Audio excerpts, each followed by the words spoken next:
ইনশাআল্লাহ আপনাদের সকলের সহযোগিতায় 17 বছর একটানা মেম্বরের দায়িত্ব পালন করেছি।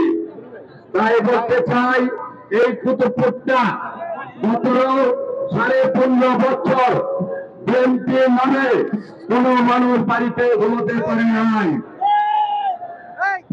বিএনপির এমন কিবা আমাদের বাংলাদেশ জাতীয়তাবাদী দলের প্রতিষ্ঠাতা শহীদ রাষ্ট্রপতি জিয়াউর রহমান তার মৃত্যুবাসীও আমাদের করতে যায় নাই।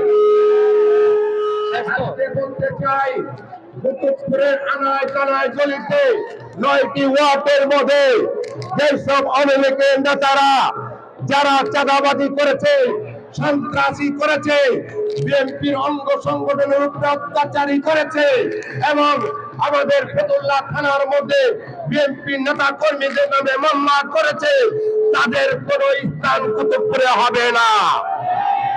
যে যত বড় নেতা হোক, যারা আওয়ামী লীগে জয়েন করেছে, যারা বিএনপির নামে চেয়ারম্যান হয়েছে, যারা বিএনপির নামে কুতুবপুরে কুতুব হয়েছে, সেই সব নেতার জায়গা হবে না এই বিএনপির দলের ভিতরে।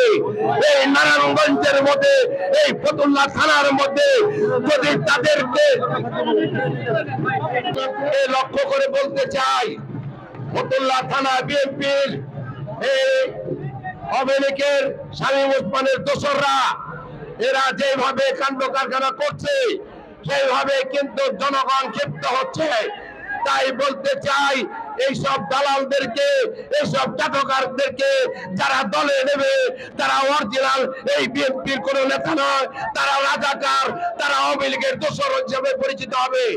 তাই বলতে চাই কুতুবপুরের মাটি সবসময়, এই কুতুবপুর থেকে বিএনপি সবসময় ধারে পাস করেছে। তাই বলতে চাই এই কুতুবপুরের মাটি, গ্যাস কাটি